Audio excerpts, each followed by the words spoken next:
Assalamu alaikum dear students, this is your teacher Miss Komal here, and today we are going to read our poem The Daffodils, written by William Wordsworth. So first of all, I would like to share some of the introduction of William Wordsworth and this poem The Daffodils. Basically, the poem is written by William Wordsworth, who is the greatest English romantic poet. He is also known as a lake poet because he was born in Lake District of England. He used to spend most of his time, students, in the lap of nature. So this poem is one of his accounts of his walk through the countryside when he comes across a large number of daffodils growing along the bank of a lake. They were so continuous in number and eye-catching in glance that the romantic poet like Wordsworth could not help praising it. He not only quotes the flowers as a thing of beauty and nature but also a bliss of solitude. So let's read the poem, students, and then analyze it.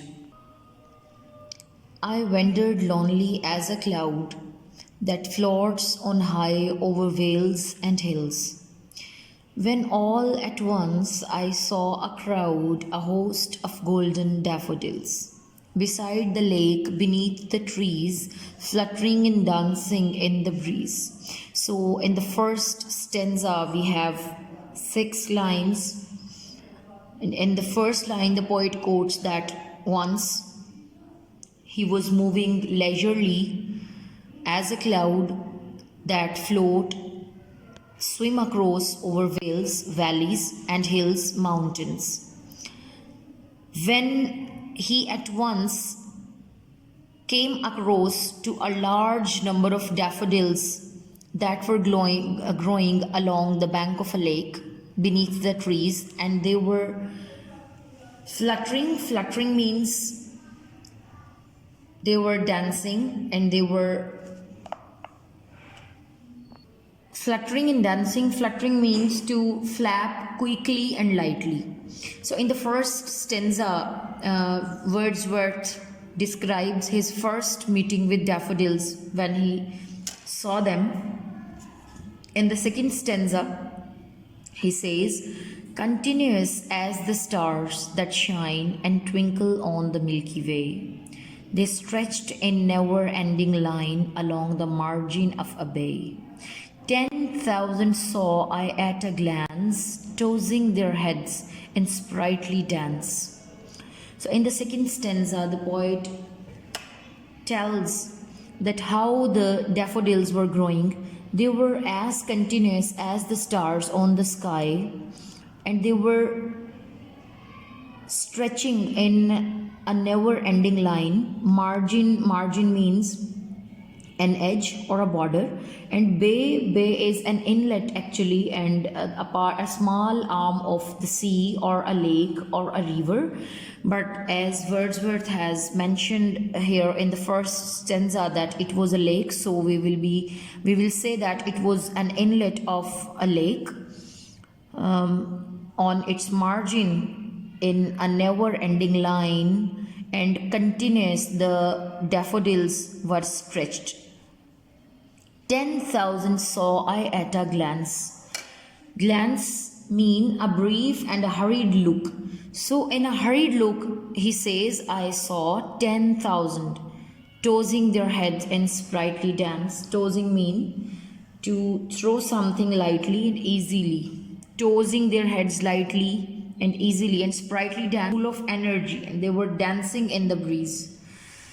So in the third stanza, the poet says, the waves beside them danced, but they outdid the sparkling waves in glee.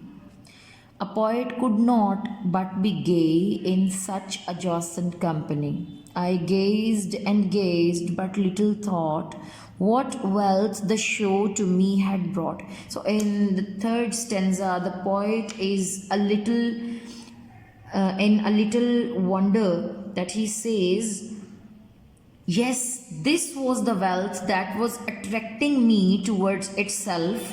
And what is the wealth? The wealth is the 10,000 daffodils that were growing along the bank of a river.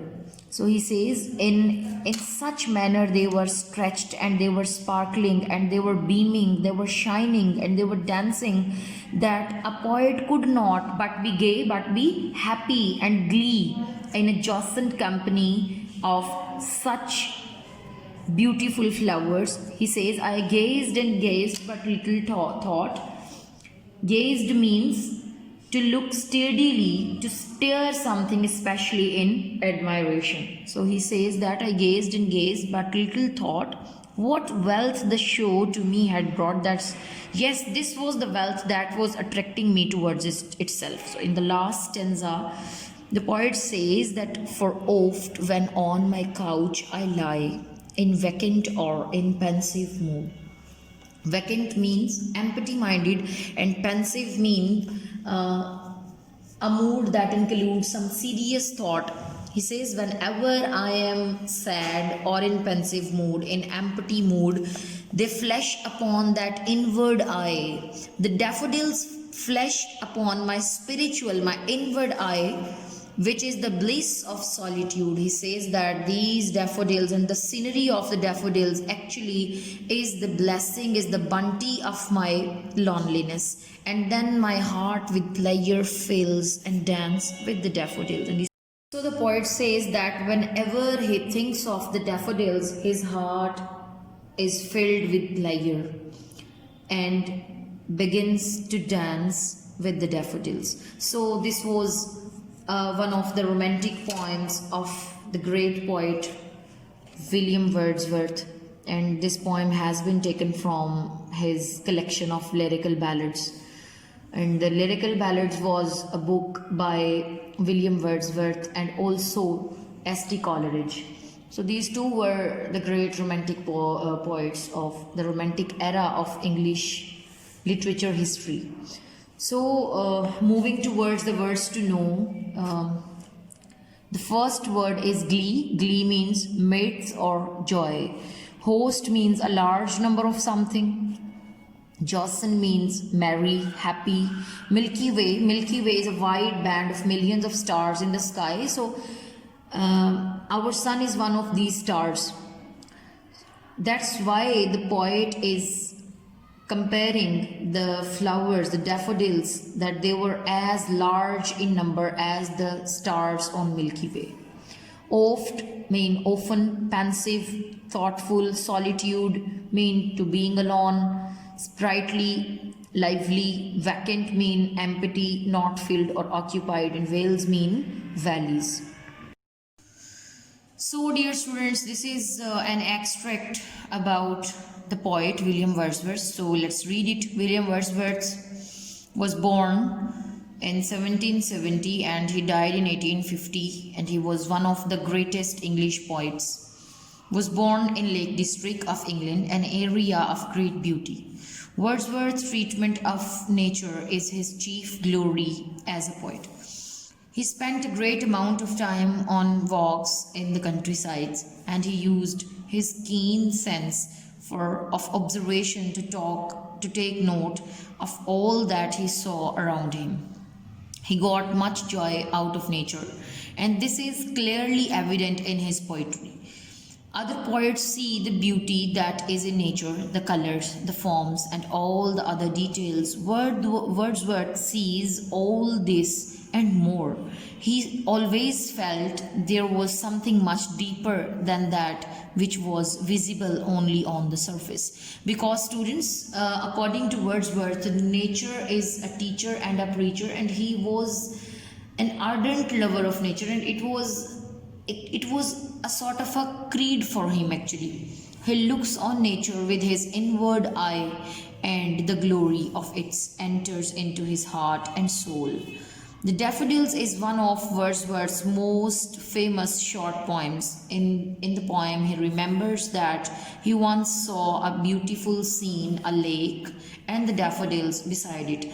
At that time, he was full of happiness because he felt everything around him was happy. There are three main ideas or parts in the poem. The first deals with the poet himself. We learn something about him. The second is about nature, the daffodils, the lake, the clouds, the stars. The third is about the relationship between the poet and nature. We learn that nature plays an important part in his life. This last point is the most important. So, this was about the poet and the poem. So, coming towards your exercise, I will describe one or two questions from for your understanding, and you will solve all these questions by reading the poem also, as I have explained this. So first one is, what is the simile in the first verse? So first of all, you all should have a healthy understanding of simile actually. So simile is a figure of speech in which the poet compares two unlike things on the behalf of some similar quality. As I wandered lonely as a cloud. Now there is no resemblance between a human being and a cloud, but yes, there is a quality that is similar, that the poet was wandering and clouds also wander across vales and hills. So poet was also wandering in the countryside. That's why this is the simile. I wandered lonely as a cloud, wandered lonely as a cloud. This is the simile in the first stanza. So what is the simile in the second verse? So the in second stanza, the simile is continuous as the stars. There is no resemblance between stars and flowers, that flowers are earthly bodies and stars are heavenly bodies. But yes, there is a similar quality between these two things, that daffodils were also growing unlimited and in a large number as the stars shine in a large number in the sky. So this is the second simile in second stanza.